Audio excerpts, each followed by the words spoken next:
We're stepping into eclipse energy, and eclipses always bring truth to the surface. They strip away layers we've been hiding under and the stories we've been telling ourselves to avoid change. They don't ask for performance, they ask for honesty. So when that light hits, the things we've been able to ignore suddenly becomes unavoidable. And because this eclipse lands in Virgo, the focus isn't on spectacle. It's not about sudden explosions or dramatic overnight reinvention. It's about details, the small, consistent choices, the routines and habits that make up the scaffolding of our lives. It rules the body, the day to day, the quiet systems that hold us together. That's where the eclipse energy is shifting into the ordinary places we overlook, the patterns we've normalized, the ways we either nourish ourselves or quietly deplete. That's why this eclipse is less about burning everything down, and it's more about refinement, about noticing what doesn't belong anymore, about asking what needs to be pruned so that what's alive has room to grow. So it's not the loud kind of transformation. It's the kind that happens when you stop lying to yourself, stop running from your own signals, and start telling the truth about what you're actually living. So the reading tonight is an invitation to pause and listen, to ask the real question: where is the perfectionism keeping you stuck? Where is control costing you peace? Which habits are building your capacity? And which ones are eating you alive? What is your inner critic still whispering or even screams at you? And why are you still believing it? Where are you pretending you're fine when you're not? What is your body telling you that your mind doesn't want to hear?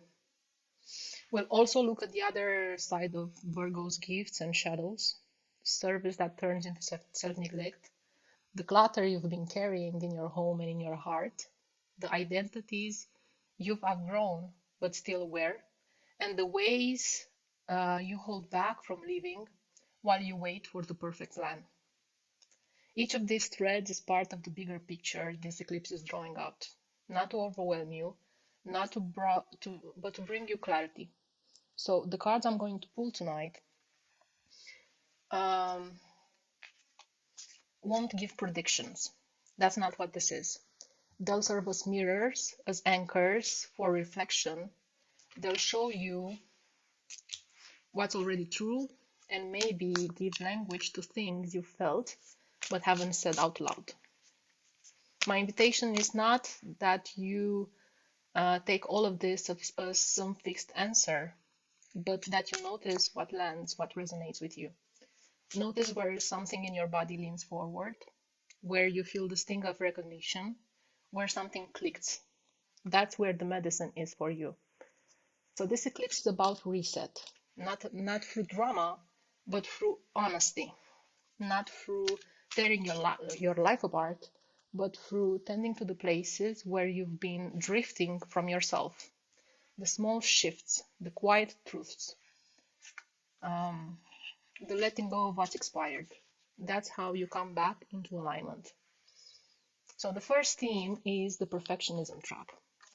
Perfectionism pretends to be about high standards, but what it's really about is fear. Fear of being judged, fear of not being enough, fear that if someone sees the cracks, they'll see you as unworthy. It's not excellence, it's self-protection. The nervous system learns this trick early. If I can get it perfect, then maybe I'll be safe. Maybe I won't get criticized. Maybe I won't be abandoned. It's control disguised as discipline. And it works for a while. People praise you for being thorough, polished, reliable. But what they don't see is the cost of doing that. Because nothing really ever feels finished when perfectionism is in charge. You keep circling things instead of moving forward. You delay sending the email or sharing the project or speaking your truth. You stall in relationships because you're worried about showing the unfiltered version of yourself. You put off creative risks because you're waiting for the mythical moment when you'll finally feel ready. But that moment never comes. Every time you think you're close, the bar moves further away. Perfectionism is a moving target that is designed to keep you stuck. And while you're polishing, while you're preparing, while you're planning, life is moving on. The opportunities that could have been have passed will pass you by. The people who might have met you never get to see you. The work that could have evolved through iteration, through being out in the world, stay trapped in this realm of drafts and daydreams. So this is the hidden cost. You think perfectionism is protecting you from failure, from embarrassment, from rejection, but in reality, you are already paying for it very dearly, with time, with energy, with missed experiences, with the growth you can only learn through making mistakes and being in motion. So here's the invitation for this eclipse. Stop looking at perfectionism as a badge of honor. Look at it as a stall tactic. Ask yourself, what is perfectionism keeping me from stepping into right now? Not tomorrow, not into some ideal future, but right now. And second, what do I risk? What risk do I think I'm avoiding by hiding behind I'm not ready yet? Because if you're honest, you'll see that risk is already costing you something. Perfectionism doesn't protect you. It keeps you small, it trades aliveness for control. And the longer you stay in it, the smaller your world becomes. So this is the collective reading angle here. What is perfectionism keeping you from stepping into right now? What's the risk you're avoiding by hiding behind the not ready yet? So the card I pulled here is the Chariot. So the Chariot is actually the antidote to perfectionism. Perfectionism is the voice that says, not yet, not ready, not good enough. Wait until it's flawless and then you can begin. But the Chariot doesn't deal in flawless. It deals in motion. It says the only way forward is to actually move. So think about it. You don't learn the road by sitting in a driveway polishing the car. You learn by driving. Perfectionism convinces you to delay your life, waiting for some imaginary standard that's never coming. And the Chariot cuts through that lie. It says, ready or not, just start. So this card is also about tension. It's about two forces pulling in different directions, but harnessed to the same vehicle. So that's you. One part is fear, pulling back, trying to control the outcome. The other part is the desires you have, pulling towards growth. Perfectionism hands the reins to fear, and you end up stalled. The Chariot says, take the reins for yourself. Don't wait for the fear to go away. Learn to steer both forces, and that's mastery. So, what is the risk you think you're avoiding by holding back? You're missing opportunities, you're missing connections, you're missing the messy part of learning that only comes from being in motion. Safety isn't really safe, it's just expensive.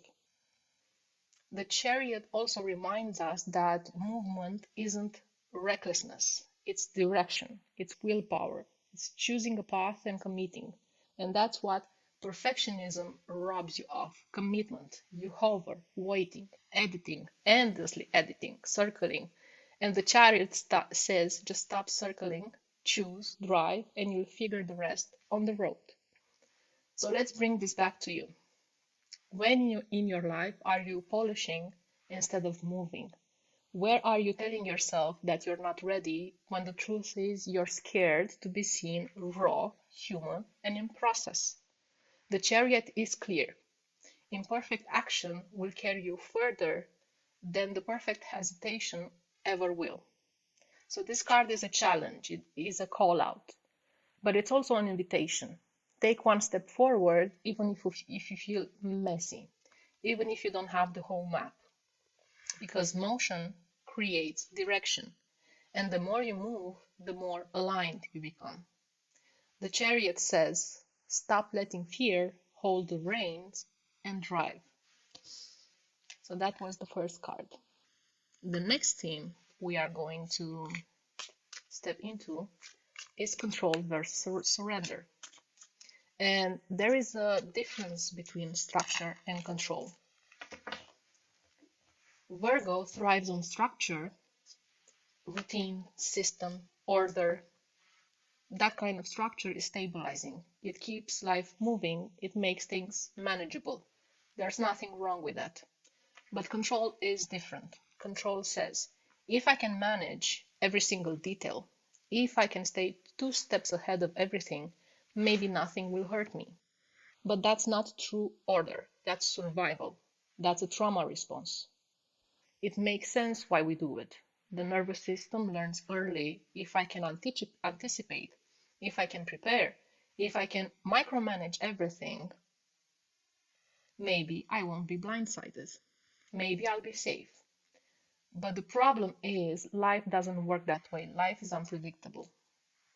You can try to script every outcome, but you can't actually stop the unexpected from happening. What do you end up stopping is your own peace.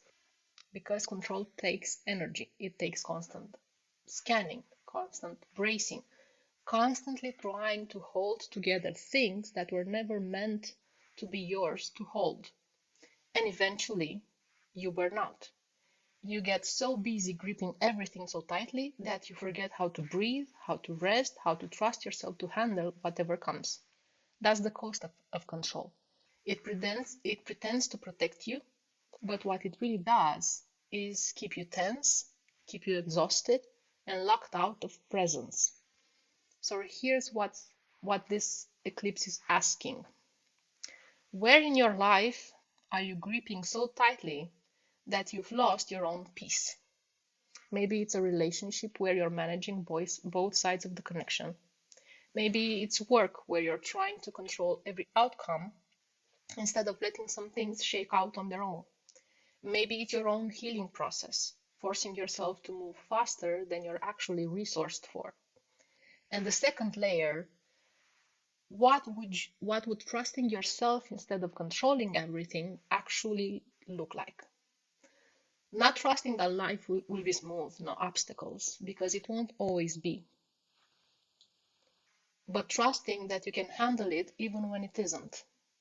That you're resilient enough to meet what comes without having to micromanage the future into submission. Surrender isn't collapse. It isn't giving up. It's choosing where your energy belongs and where it doesn't. It's loosening your grip on what was never yours to hold in the first place and putting that energy back into yourself. It's the freedom of realizing you don't have to keep the whole world together in your bare hands. So the collective reading here is, the corrective reading angle is, again, what in your life are you gripping, are you holding so tightly on that it's costing you your peace? And what would trusting yourself instead of controlling everything would look like? So the card that came through is the Nine of Wands. This is the picture of resilience. It's that moment when you're tired. It's that moment when you're tired and you've already been through more than your share, and yet again you're still standing. It's the grit to make one more stand, but the courage to not fold when life tests you again. So it's a card of endurance, of faith in your own strength, even when you're worn down. And here's how it speaks into control. Control is what we reach for when we don't trust our own resilience. If I can manage every detail, maybe I won't get blindsided. If I can anticipate everything, maybe nothing will fall apart. But the truth is, life is unpredictable. No amount of control can ever change that. What actually carries through is this endurance this card shows. your endurance, your ability to meet life as it comes, your grit. And it says, yes, you've been tested. Yes, you're tired, but you don't need to keep gripping everything so tightly. You don't need to micromanage every possible outcome. You don't need to be stuck in that hypervigilance because you've already proven, and past experience has already proven, that you can handle what comes. You've already shown yourself that when you're knocked down, you get back up. And that's the strength you can trust. So this is not about collapse. It's not saying give up. It's saying recognize the strength you've earned through every test you have survived. That strength is your resource. That's what makes it safe to loosen your grip on things you can't actually control. And the reflection here is this. Where are you over controlling because you don't trust yourself to endure? Where are you spending all your energy holding the world together? When the truth is, you're resilient enough to face it without this over grip. Trust doesn't mean everything will go smoothly. It means you trust yourself when to show up when it isn't. It means you can let go of things that aren't yours to carry and still know you'll be okay. The Nine of Wands is that reminder. You've been through enough to know that you're strong. You don't need control to prove it. You already have the grit, you already have the courage.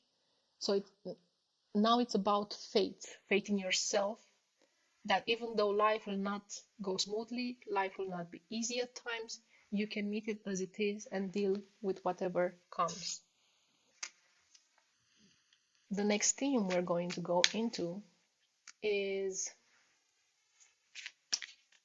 habits of self-sabotage or self-resourcing. So Virgo rules daily, the body, the quiet, repetitive actions, not the big breakthroughs, not the dramatic moments, but the small, ordinary things you do every day, every single day.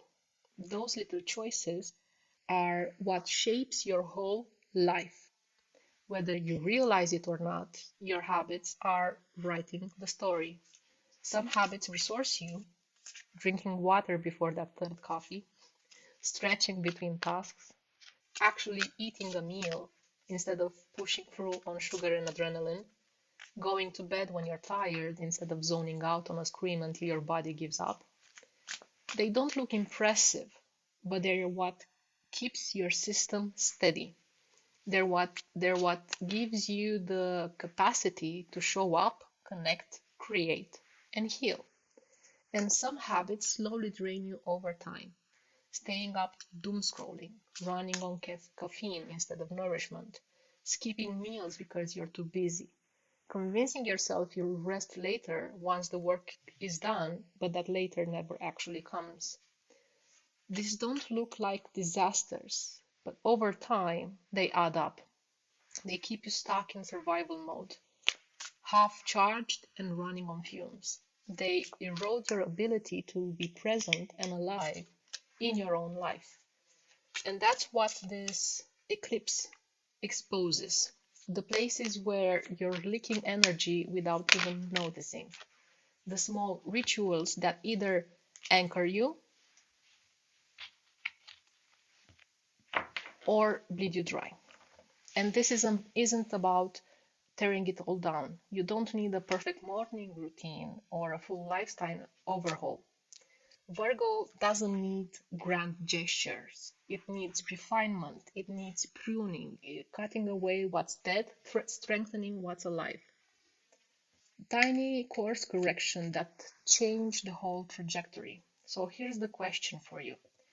Which habit is quietly draining your energy right now? That thing feels small, but if you're honest to yourself, it is stealing more than you want to admit. And on the same note, what habit, even one small shift that you can make, that could give you some of that life force back? It doesn't have to be complicated. Again, drinking more water after the fourth coffee, phone down half an hour earlier so that you can actually rest, stepping outside for 5 minutes of air before diving back into the grind. They're small, but they add up. They change your baseline. They bring your energy back online so you can live, not just drag yourself through the day. Habits are hidden architecture of life. They're the quiet scaffolding holding everything up. Change the habits, even in small ways, and the whole structure shifts. So the collective reading angle is exactly this. Which habit is slowly draining your energy, and which habit is actually giving back that life force? And the card here is Three of Cups. And this brings us back to something simple but easy to forget. Habits don't live in isolation. We think of habits as this private battle between us and willpower. If I could just be more disciplined, if I could just stop sleeping, then I'll be alright. That story keeps you stuck in a loop of shame and trying harder. But the truth is, our habits are shaped in community. Our habits are shaped by the people we spend our time with, by what's normalized in your circle, and by the environments you return again and again. If everyone around you is staying up late, numbing out, burning themselves out on hustle culture, you'll probably fall into those patterns too. Not because you're weak, but because nervous systems co-regulate. You match the energy of the room without even realizing. The reverse is true too. If the people around you are resting, are eating, are laughing, are resourcing themselves, it becomes easier for you to do the same. Habits are contagious. That's the medicine of this card. It's not just about friendship for fun's sake. It's about being resourced through your connections. It's about remembering you're not built to heal or grow or even survive all alone. Your nervous system settles when you're with people you trust. Your body rests deeper when you feel safe with others in your life. Even joy lands differently when it's shared.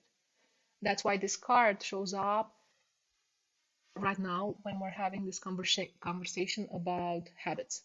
Because sometimes the most resourcing habit isn't another productivity tweak.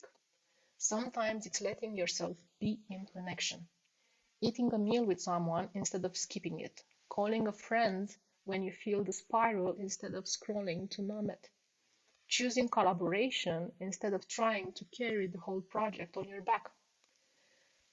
And the hard truth is, isolation feeds self-sabotage. When you're stuck in shame, when you feel disconnected, when you're trying to power through alone, that's when the draining habits sneak in. That's when you end up staying too late, skipping meals, being over-caffeinated, because you don't have anyone holding you accountable in your own humanity. So you don't need to white knuckle it. You don't need to fix yourself in a vacuum. Your resilience grows in community. Your joy multiplies in connection. Your habits shift when they're supported and when you're witnessed. So, who are the people that actually resource you? Who are the people after you spend time with them, you feel more alive, more steady, more present? And who drains you? Who keeps you stuck in the same old cycles? Because part of refining your habits might mean also refining your circle. And why are you trying to do it all alone? Why keep telling yourself you'll get it together in private when what you actually need is support, joy, and connection woven into your daily life? So this is not just a party card. It's medicine. It's saying build community into your habits. Let connection be part of your daily rhythm. Make resourcing yourself together as normal as brushing your teeth. Because the truth is, you don't rebuild your life in isolation. You rebuild it in circles of care. The habits that will save you aren't the ones you do alone in your room. They're the ones you share, the ones that remind you you belong, the ones that give you your energy back through laughter, through presence, through support. So, what small shifts could you make if you actually let yourself be supported in the ways that you need? And what kind of energy might return to you if connection itself became one of your habits? So the message here is clear. Your life doesn't have to be rebuilt by sheer willpower. You're allowed to lean into others. You're allowed to resource yourself through belonging. You're allowed to let joy and friendship be part of what keeps you alive. Okay, so the next theme is the inner critic. So the Virgo eye is sharp. It sees details others miss. It notices what's out of place. It refines. It corrects. That's a gift when it's turned outwards. It can build structure, create clarity, and bring order over chaos. But when that when that same sharp eye turns inward, it can become something brutal. It becomes the inner critic. And that critic doesn't whisper kindly. It says, not good enough. You should have known better. You should have be further along by now. Do more, do it faster, do it cleaner. And that voice is relentless. It's like living under constant surveillance. No matter what we do, it's never enough. And the truth is that critic doesn't make you better. It doesn't push you towards growth in a healthy way. It makes you smaller. It keeps you frozen in shame, second guessing yourself, too afraid to move forward because whatever you do will be picked apart anyway. So think about how much that energy costs, how much your day goes into policing yourself instead of living. How many opportunities have you held back because you thought, I'll just mess it up? How many times have you silenced your own joy because that critic says you don't deserve it yet? And that's the trap. You end up carrying this invisible taskmaster in your head that no one else ever sees. People around you might even admire your work, your effort, your presence, but instead, inside you're stuck in this constant loop of not enough. And that loop is exhausting. So the inner critic isn't the same as discernment. Discernment sees what could be improved and offers a way forward. The critic just punishes. It repeats old stories of unworthiness, shame, or fear. Stories you probably learned from somewhere outside of yourself.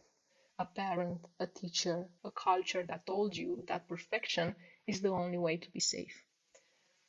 So, what story is your inner critic repeating? Is it really true? Or is it just a hand me down script you've been running so long that it feels like truth?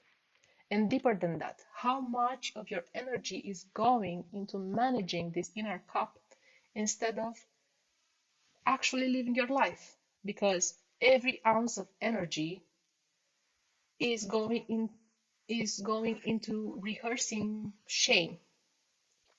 Um, So that energy is something then that you don't get to use for joy, for creativity, for connection, for building what you actually want and what makes life worth living. The inner critic tells you it's protecting you from failure, but what it's really doing is stealing your aliveness. It doesn't stop pain. It just shrinks your world down so small that you never risk being seen, never risk stepping out, never risk being fully yourself. And the eclipse asks you to notice that difference, to call out the critic for what it is, to start separating your own voice of truth, your discernment, your wisdom, from the echo of that punishing loop. Because one is guidance and the other is a cage. So reflect on that. What is your inner critic repeating? Is it actually true? And how much of your energy is wasted into policing yourself instead of living? So the card is two cups reversed. When this card is upright, It's about connection, balance, and mutual respect. It's about partnership, harmony, working with instead of against.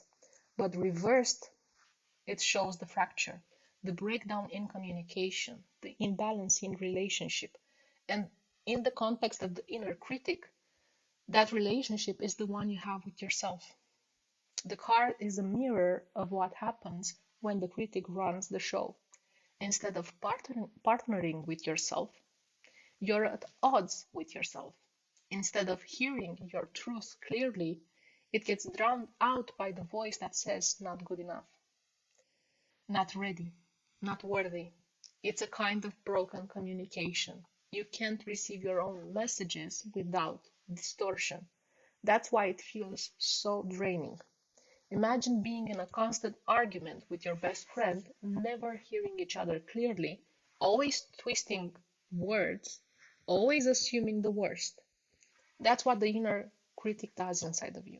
It breaks trust, it creates disconnection, it convinces you that you can't rely on yourself. And that's the deeper cost. So you stop being in a relationship with yourself. You stop honoring your own signals. You override your body when it's tired. You dismiss your desires before they even had a chance to breathe. You silence your joy. You silence your joy because the critic tells you that it isn't earned yet. You become split, fragmented, always in conflict with yourself. And here's the invitation, here's the opening. This card doesn't call out just the fracture. It shows you where repair is needed. It says this is the place to begin rebuilding communication. This is where you start learning to be on your own side again. And that doesn't mean silencing the inner critic overnight. It means practicing a different voice. It means pausing to ask, is this story actually true? Or is it just the critic's loop? It means speaking to yourself with the same honesty and care you give to someone you love, even when you don't feel like you deserve it just yet. So, where am I out of communication with myself? Where am I letting the inner critic speak louder than my own truth? And maybe more importantly, what would it look like to be in partnership with myself again? To listen to my needs without judgment, to honor my limits without shame, to celebrate my progress without immediately tearing it apart. So this card is showing you that fracture, but it's also pointing to the work of repair. And that repair is what lets you move out of this self-surveillance and back into self-trust. Because the inner critic shrinks you, but repairing the communication with yourself, this is what allows you to expand again.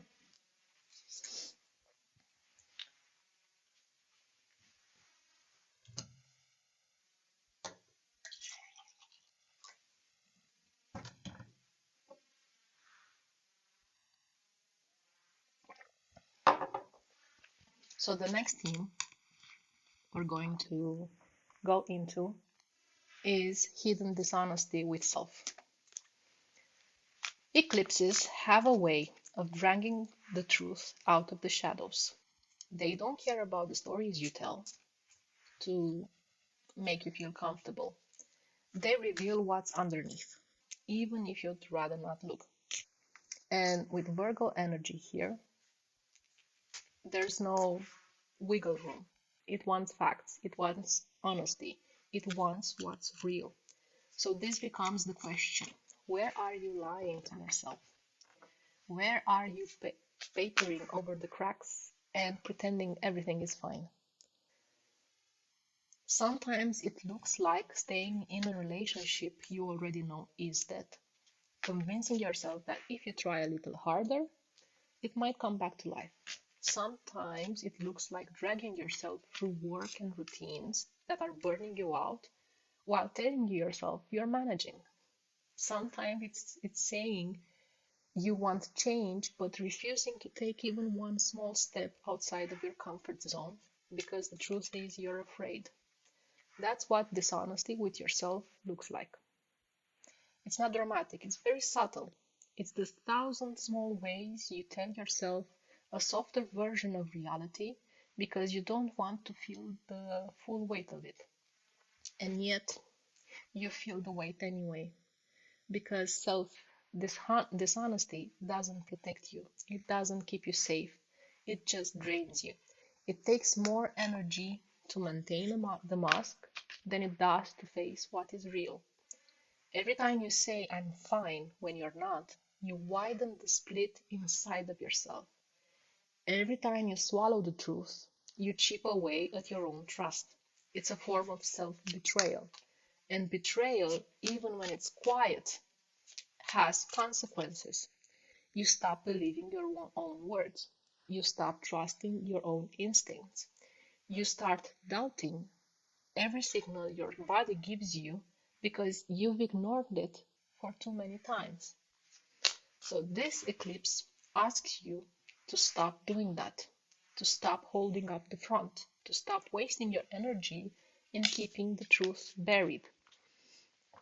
It says, face what's real, even if it hurts, even if it feels inconvenient, even if it means admitting that something you've been clinging to is over. And here's the important part. Honesty with yourself doesn't mean you have to blow up your life overnight. It doesn't mean you have to act right away. Sometimes the first and most powerful step is simply telling yourself the truth, quietly, privately, without performance. Hey, this isn't working. I'm exhausted. I want something different, and I can't keep doing this. Naming it is what cuts through the fog. Naming it is what makes the next step visible. So, where in your life are you still pretending it's okay? Where are you still holding up an image you no longer believe in?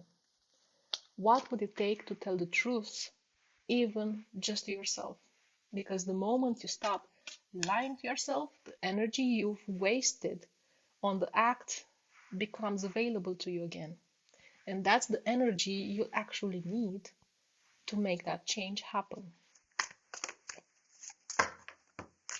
So the next card is Eight of Cups reversed. So this speaks directly to the kind of dishonesty we practice with ourselves. Upright is about recognizing when something no longer feeds you, when it's time to walk away and search for what is true. So it's about leaving the empty cups behind, even if it's hard. When it's reversed, it shows the exact opposite. It shows the moments when you know something is over, but you refuse to face it. When you sense deep down that a situation, a relationship, a habit has nothing left to give you, but you keep clinging to it anyway. This is avoidance. This is fear of change, fear of loss, fear of stepping into the unknown. If I admit this relationship is over, then I have to grieve. If I admit this job is draining me, then I have to face the uncertainty of not knowing what comes next. If I admit this habit is destroying me, then I have to step into the discomfort of letting it go. So instead of naming it, you pretend it is fine. You convince yourself you can squeeze more life out of something that is already gone. You lie to yourself so you do not have to feel the weight of the truth. And yet the body always knows. The heart always knows. You feel the hollowness every time you go through the motions. You feel the drag every time you stay when part of you wants to leave. You feel the exhaustion of keeping up the story when the truth has been obvious for a long time. So this card doesn't come to shame you for that. It comes to show you what it costs. Avoidance might look like safety, but really it's draining you. Every day you keep pretending you are pouring energy into something that has already run dry. Every time you tell yourself you are fine, you are carrying a weight that gets heavier the longer you avoid it. So the eclipse season doesn't let that slide anymore.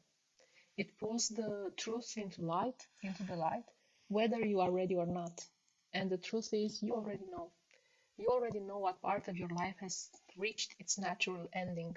You already know when you are where you are pretending. You already know where are you clinging out of fear. So the question here is not whether you know.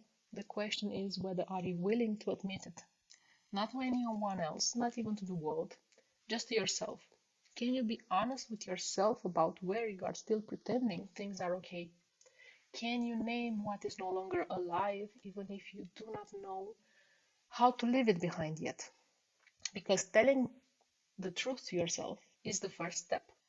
You do not have to walk away today. You do not have to blow away your life. You do not have to have the next thing figured out. But you do have to stop lying to yourself about what is real and what is not.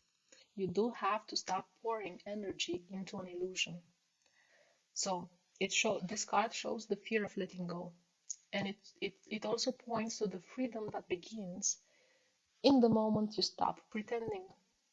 When you admit the truth, the energy you have been wasting on avoidance becomes available to you again. And that is the energy you will need to take the next step forward when you are ready. So ask yourself tonight, what am I still pretending is fine when it is not? What truths have I been avoiding because I do not want to face the grief or the change that would come with it? And what would it feel like to stop lying to myself, even if no one else knows yet? So this card is not here to punish you, but it is here to remind you that honesty with yourself is what sets you free.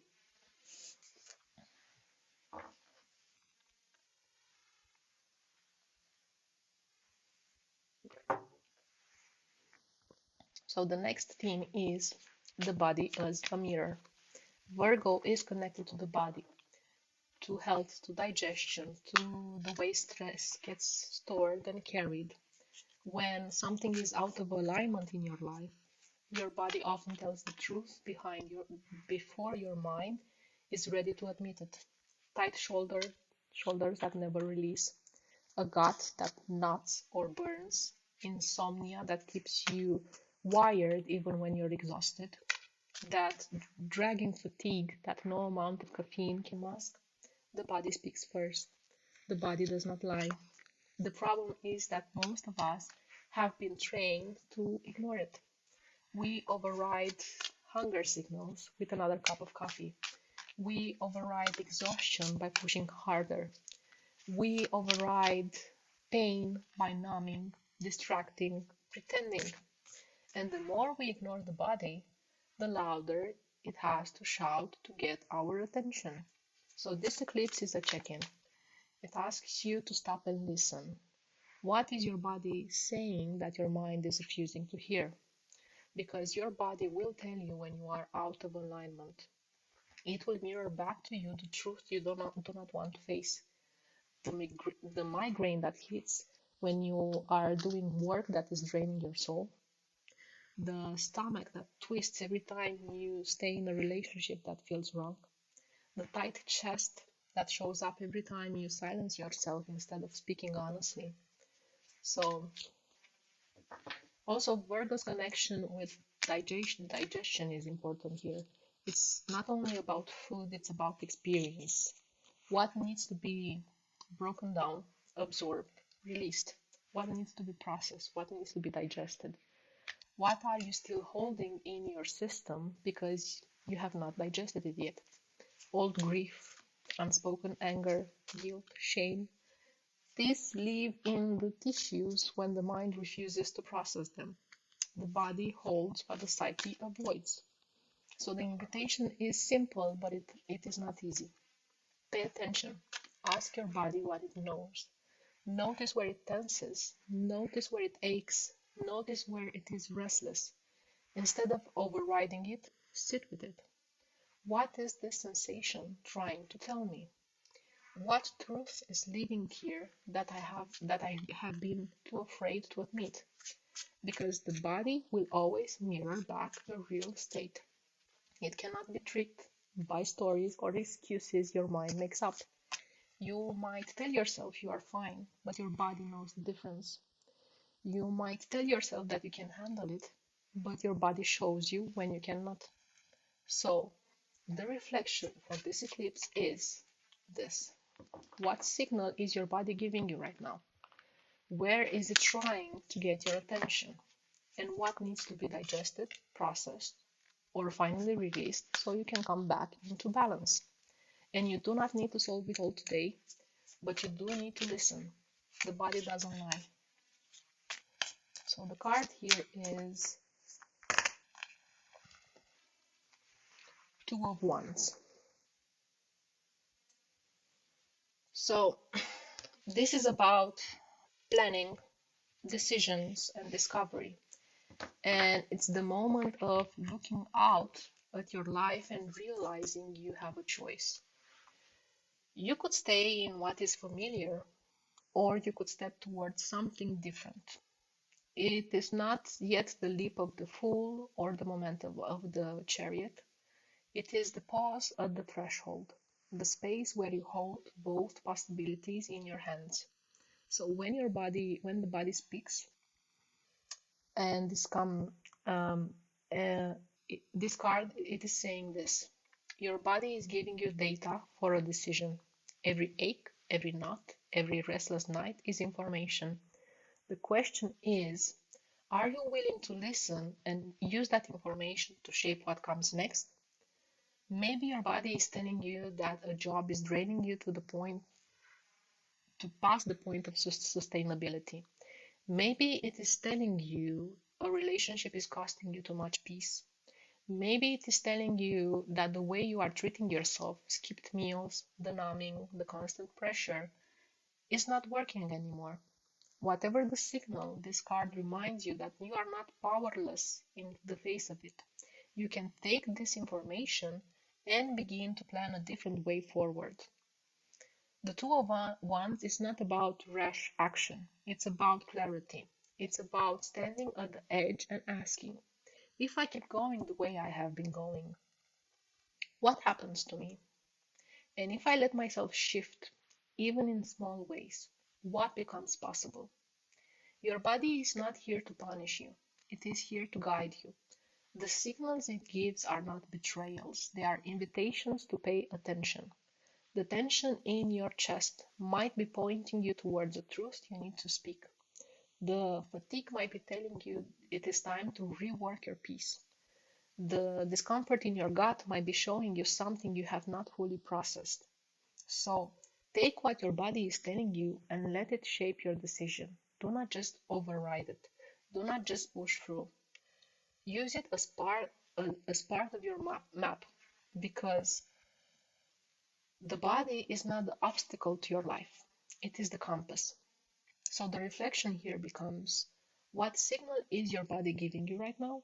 And what decision is waiting on the other side of that awareness? What could open if you stop treating your body like something to manage and start treating it like a partner guiding you towards the next step?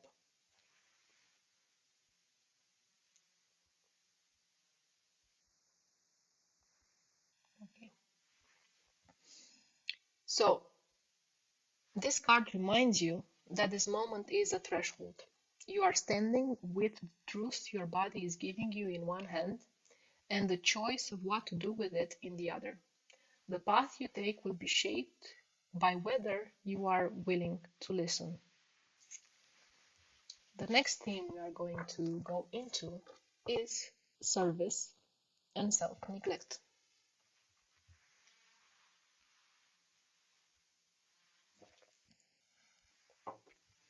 So, Virgo at its best is about service. It is care, attention, being useful in the ways that keep life moving. It is the person who sees to what needs to be done and quietly steps in. These are beautiful qualities. They make the world gentler, more livable, even if mostly it's invisible work nobody notices. But we need it. But like all strengths, there is a shadow to this, a shadow side. Service can very quickly slide into self neglect. care can turn into overgiving. The desire to be useful can morph into defining your entire worth by how much you do for others. And that is when the danger creeps in. You start fixing everyone else's messes while ignoring your own needs. You become the one who shows up for everyone but leaves yourself lost. You silence your own exhaustion because you do not want to let anyone down, and little by little you become invisible in the process. That is not sustainable. It looks generous on the outside, but on the inside it hollows you out. You are running on empty while convincing yourself that as long as others are cared for, you will be fine. But you are not fine because pouring from depletion, from a place of depletion, is not service, is self-erasure. So the eclipse asks you to look at the places where that imbalance has taken hold. Where are you giving so much that you are running on fumes? Where are you so busy holding everyone else together that you are losing sight of yourself? The truth is, you cannot keep serving from a place of emptiness. You cannot keep sacrificing your own body, your own peace, your own life force in the name of care. Real service, sustainable service, comes from fullness. It comes from tending to yourself so deeply that what you give to others flow naturally, not out of obligation or guilt, but out of genuine overflow. So, what would it mean to serve from fullness instead of depletion? What would shift if you let yourself be cared for as much as you care for others? How would your relationships change if you stopped giving as a way to prove your worth and started giving because you were resourced enough to share freely? So this is not about becoming selfish. It's about bringing yourself back into balance. It's about remembering that your needs matter as much as anyone else's.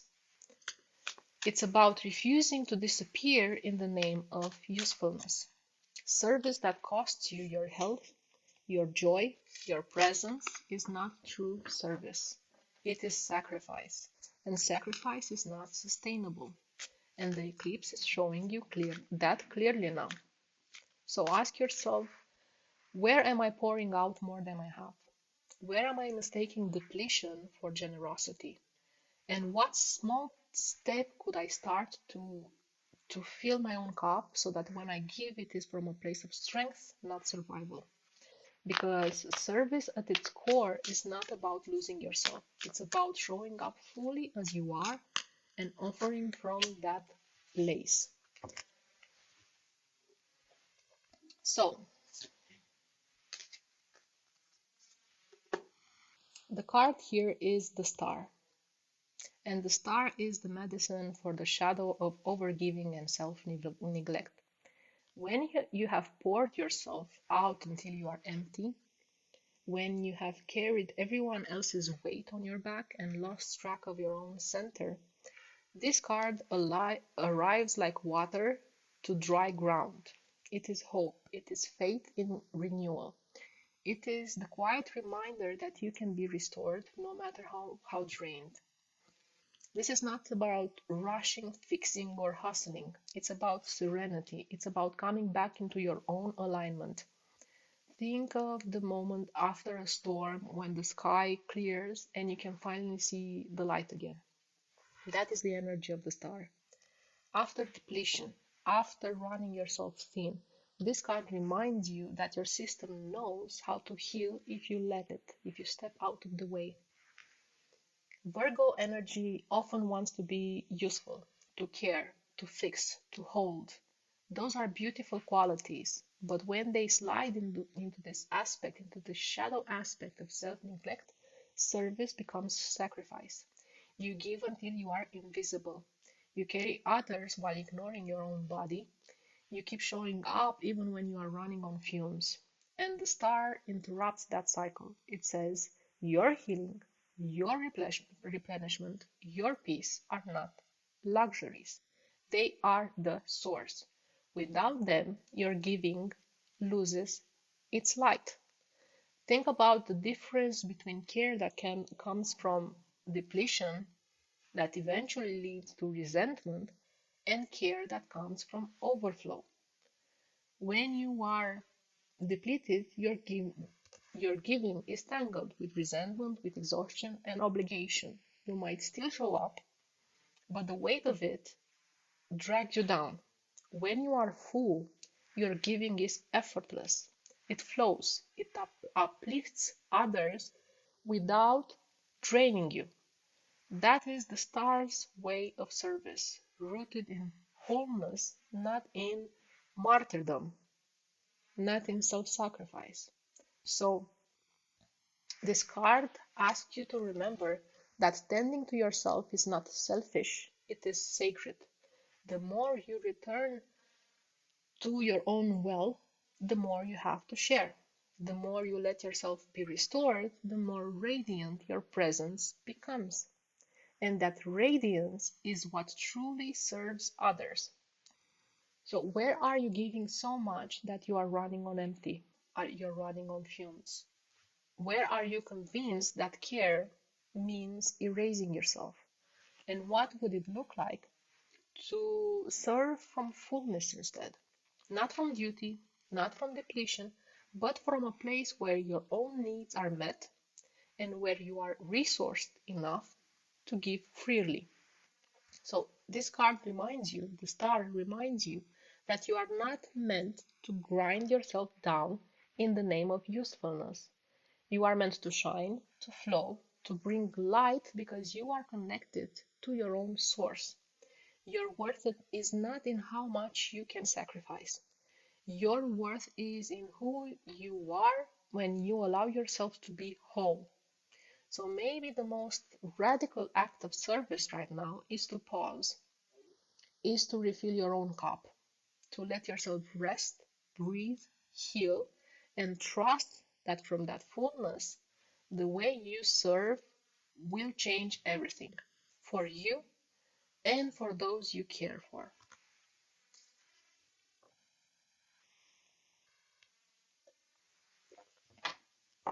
The next theme we are exploring for this eclipse is clearing clutter internally and externally. So Virgo loves order. It thrives on clarity, on things being in the right place. And eclipse energy is about clearing out what no longer belongs, cutting out what is expired. Put those two together, and you get a strong invitation to look at the clutter. Not just the clutter in your home, though that matters too, but the clutter in your inner world. Physical clutter is the obvious layer. Um, the closet you never open because you do not want to deal with what is inside. The stacks of paper or boxes you have trained your eyes to skim past. The things you keep just in case that secretly weigh on you every time you see them. We think we adapt. We think we learn to ignore it. But our nervous system still registers it as unfinished. It's something asking for attention. That takes energy whether you realize it or not. So clutter is not only physical, it's also emotional clutter. Relationships you have outgrown but keep dragging along because you feel guilty letting go. Obligations you keep saying yes to even though they drain you. Roles you continue to play because you are afraid of disappointing someone. All of that is clutter too. It fills up space inside you.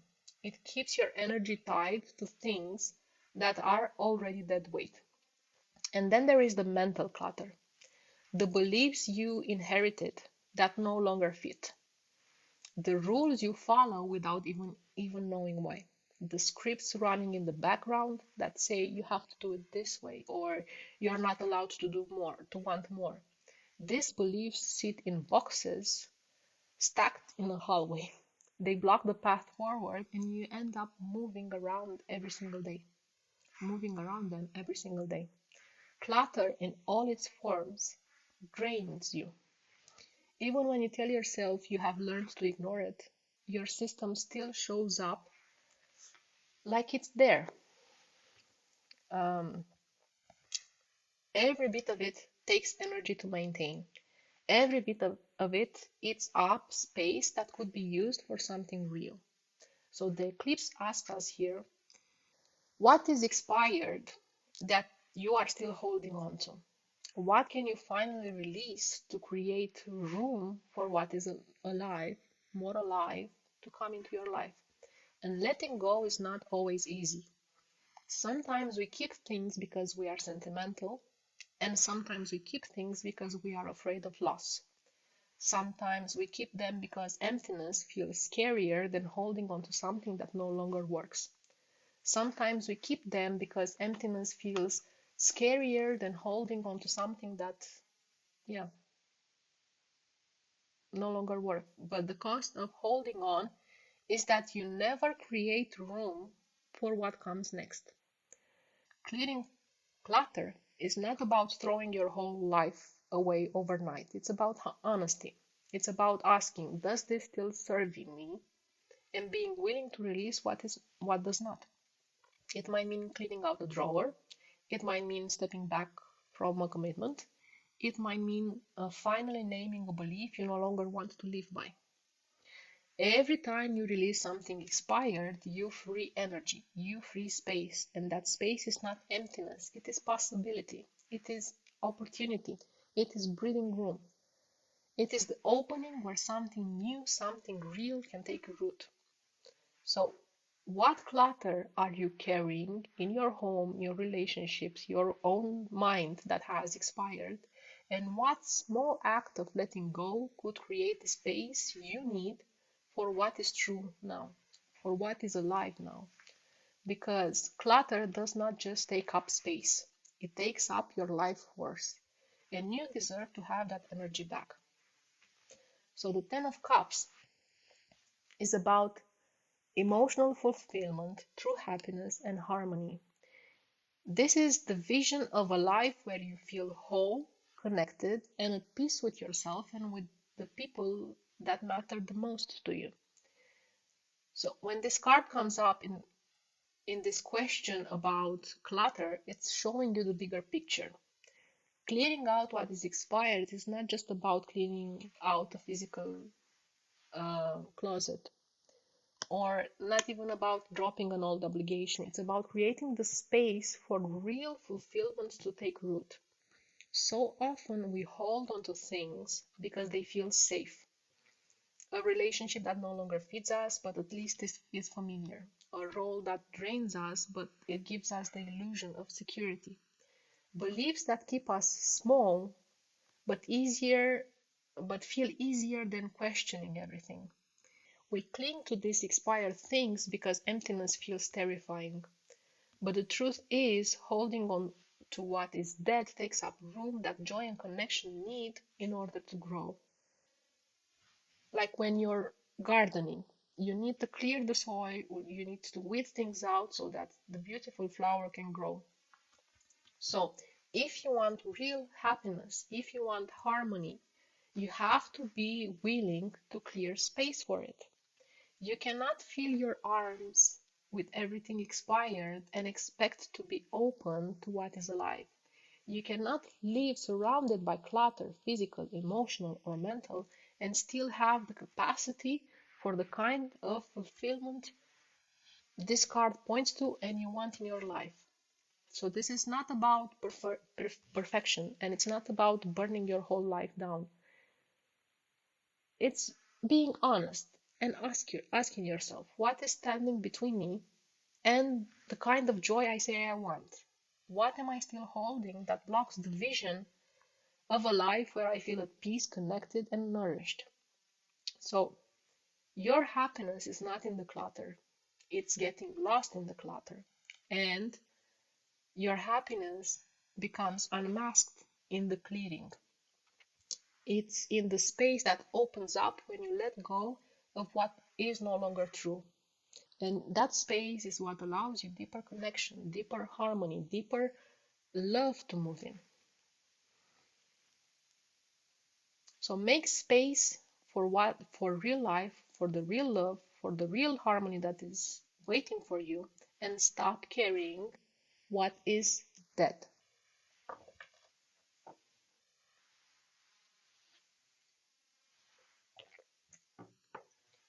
The next theme, we have two more themes. The next theme is resetting identity through small shifts. So when people think about eclipses, they think about huge transformations, massive life changes, dramatic endings and beginnings. But the truth is that eclipses are not always about blowing your life up overnight. It's more often, especially this one, Virgo, it's about honesty. So they reveal what is no longer aligned, and they ask you to make the adjustments in your life that bring you back into truth, back into alignment.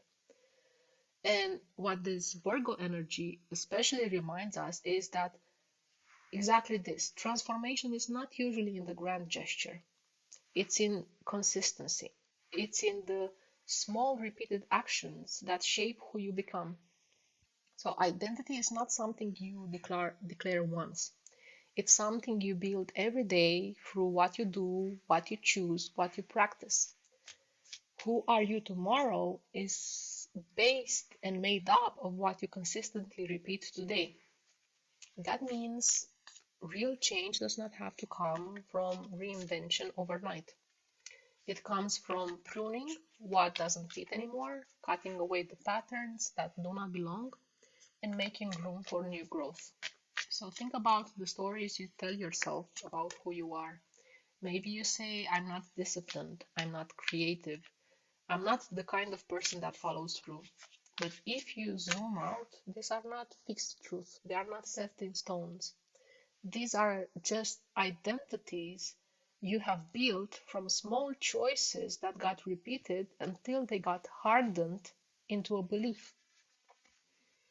And if those beliefs were built that way, they can be reshaped that way too.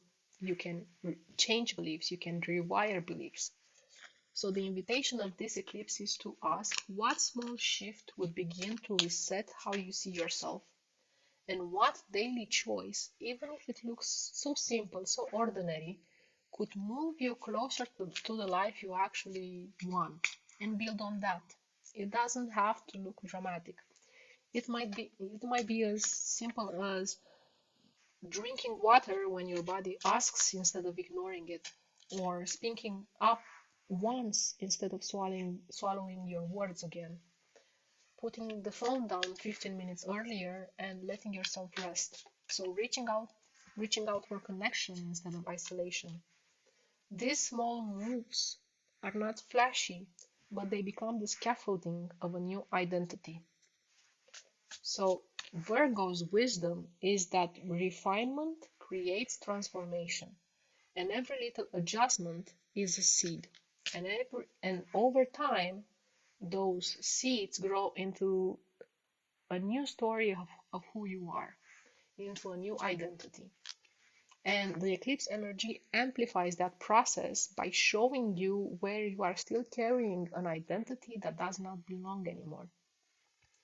Where are you still acting out old roles because they are familiar, even if they are untrue? Where are you still holding on to habits that do not belong to an older version of you? So this is the moment of reset. Not with a performance, not with an overnight reinvention, but with honest choices that line up with who you are becoming. So the reflection is this: what's one small shift that you could make right now that would begin to change how you see yourself? And what would it look like to choose that daily, to let it anchor you into the life you actually want instead of one you're settling for? Because identity isn't fixed, it is built. And you are building it with every small action, whether you realize it or not. So the card here is the Fool. And this is the card of beginnings. This is pure potential. This is untouched by the weight of what came before. It does not carry old failures as proof that you are doomed to repeat them. It does not drag along the labels you've collected over the years about who you are or who are you not. And the Fool says you get to start fresh. And this is exactly what Virgo season and this eclipse are pointing to. Resetting identity is not about reinvention overnight. It's about flipping your whole life up. It's not about flipping your whole life upside down in one dramatic move. It's about small, consistent choices that over time create a completely different version of you. This is what alignment looks like in practice. The Fool reminds us that every beginning starts with a single step, and that step doesn't have to be perfect. It does not have to be big, it only has to be honest. Choosing water over another cup of coffee, choosing to say no when your body is tired, choosing to write a page if you want to call yourself a writer, choosing to go for a walk instead of just numbing your emotions down with bad coping habits. Each of these small shifts is full energy, innocent, simple, but powerful because it moves you forward. This card is also about trust. So, not blind optimism, but the willingness to believe that if you take the step, but the willingness to believe that if you take the step, the path will meet you where you are. And it shows you that you are standing at the edge with the whole horizon in front of you. You cannot see every detail. You cannot plan every outcome, but you can begin. You can trust that your resilience and your instincts will guide you along the way. And identity is built the same way, not by declaring who who you are in your head, but by living into it, by making small choices that reinforce the story you actually want to tell yourself. So this card says, let yourself be a beginner, be in beginner mode. Drop the shame of not being perfect and approach yourself and your life with curiosity. If you want to change who you are becoming, stop waiting for the perfect moment. Start now, even if it's awkward, even if it's clumsy. So, what small choice could you make today that would begin to change how you see yourself? Not the end goal, not the 10-year plan, just the first step. What is one daily action, if repeated, would open the door to the life you actually want? And it reminds you that you do not need to have it all figured out before you begin. You do not need to fix everything in advance. You only need to take the step. And in that step, you prove to yourself that you are capable of change. So this card is your permission to loosen the grip on the old identity that no longer fits, the permission to release the weight of past mistakes, old roles, outdated stories, expired beliefs, and the permission to step into something new, not all at once, but step by step, choice by choice, day by day. And it also says trust yourself enough to start. Your life will not change in one leap. It will change in the small shifts that accumulate into a new way of being. Every step is building the foundation of who you are becoming. And the moment you begin, you are already on the path. So we have one more theme, and then I will choose a person to do a reading from the ones that are still here. So the last theme is to trust the process without over-engineering it. Virgo energy wants the plan. It wants the blueprint, all the steps lined out, the safety of knowing how it all unfolds. And that's the instinct is very human, it's very understandable. Planning gives us a sense of control, and it quiets the nervous system. It makes us feel like we are ahead of the curve, but that's not how eclipses work. They do not honor that impulse. Eclipses blow up this illusion of certainty, and they strip away that 5-year plan and drop you back into the now, into presence. This can feel unsettling, especially if you have built your safety around being prepared. But the gift of eclipse energy is that it forces you to learn a different skill, which is trust. Not trust that everything will be smooth or predictable, because it won't, but trust in your own ability to respond in real time. Trust that clarity comes step by step, not all at once. So the real work here is shifting from pre-scripting every outcome to actually living, to get out of that hyper-vigilance and over-planning mode, from holding back until you can see the whole staircase being built, and to just take one step with faith that the next one will appear when it needs to. This desire for certainty often becomes our trap. You tell yourself you are waiting for the perfect plan, but really what you're doing and what you end up doing is delaying life. You are putting off joy, connection, risk, growth, because you don't want to move without guarantees. But here's the truth. The guarantees never come. You can over-engineer every detail, and life will still surprise you. The plan will shift. The only certainty is that things will unfold differently than you imagined. That's the only certainty. So, what are you really doing when you wait for perfection? You hit pause on your own life. You are standing still when the world around you keeps moving. So this eclipse is an invitation to stop waiting, to stop holding back until you can be sure, to take one step forward, even if you have no idea what step number 2 might be. Because movement itself generates clarity. You learn more by doing than you will ever learn by planning in circles. The path reveals itself as you walk it. So where are you delaying your own life because you are waiting for the perfect plan? And how would it feel to trust the process enough to take one small step right now? Trusting the process is not about blind faith. It's about recognizing that you are resilient enough to meet what comes, even if it's unexpected. It's about letting go of the fantasy that control will keep you safe, and instead finding safety in your own ability to respond. Eclipses remind us that the future is not engineered in advance. It is lived into, moment by moment. What you do today is what your future becomes.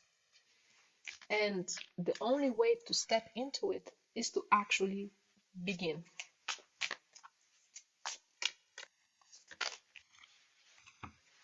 So, the card here is Nine of Pentacles in reverse.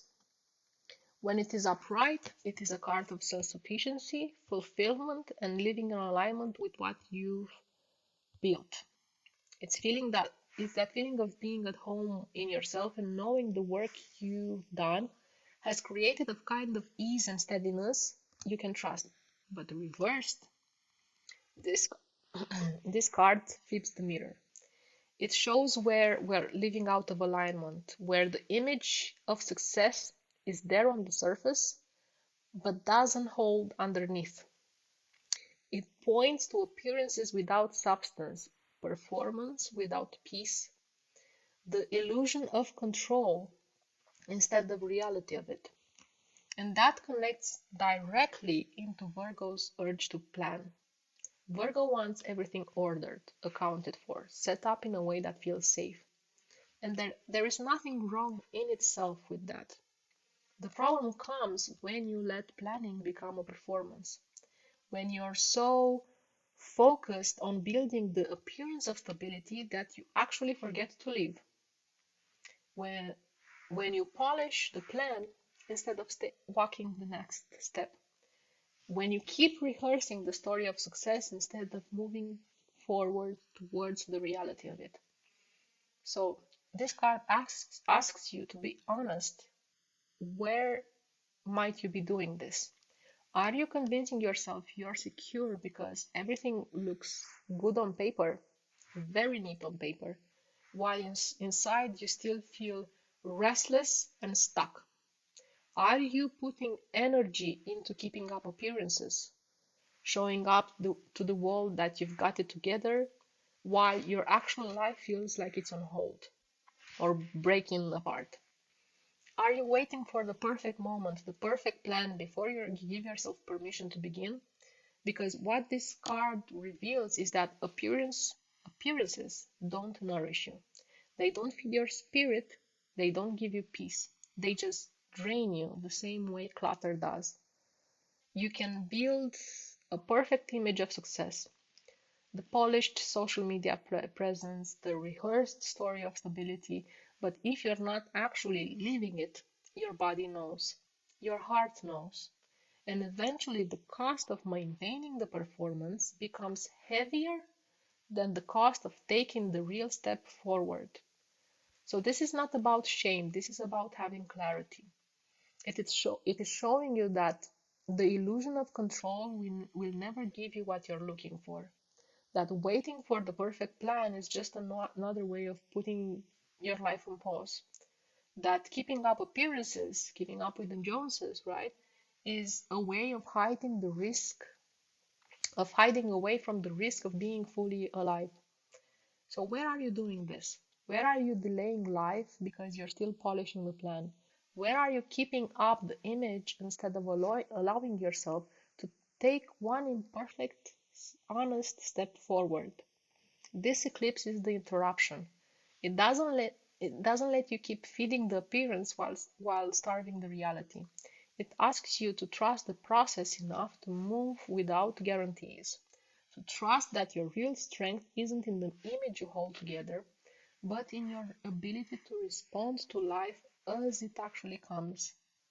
So let go of performance, let go of the illusion of control, stop waiting to feel perfectly ready because that day never arrives. Instead, ask yourself, what step can I take now with what I have, even if I don't know what step number two will be? That's where the real life is. Not in appearances, not in over engineering, but in the lived, imperfect, present process, the aliveness of that process. That is what will bring you the true fulfillment in life. So, the most important move right now is to stop waiting and start living. So, this eclipse is a reset, not through drama, not through flashy, dramatic fireworks or sudden reinvention. It's about honesty. It's about the small daily choices we repeat. It's about what no longer fits so we can make space for what's real. It asks us to see where perfectionism has become fear, where control has stolen our peace, where our habits are either resourcing or draining us. It calls out the voice of the inner critic that keeps us small and the dishonesty, the lies we tell ourselves to avoid change, and the ways our bodies hold truths we've been unwilling to face. It also shines a light on service that has turned into self neglect, on clutter, physical, emotional, or mental, that weighs us down, on the identities we've outgrown but still wear. And most of all, it reminds us that waiting for the perfect plan is just another way of delaying living our own lives. So the thread running through all of this reading is simple. Honesty, small shifts, trust in the process. It's listening to the truth in your habits, in your body, in your needs, and making the small human choices that free you to live more fully. It's about human small things you can change.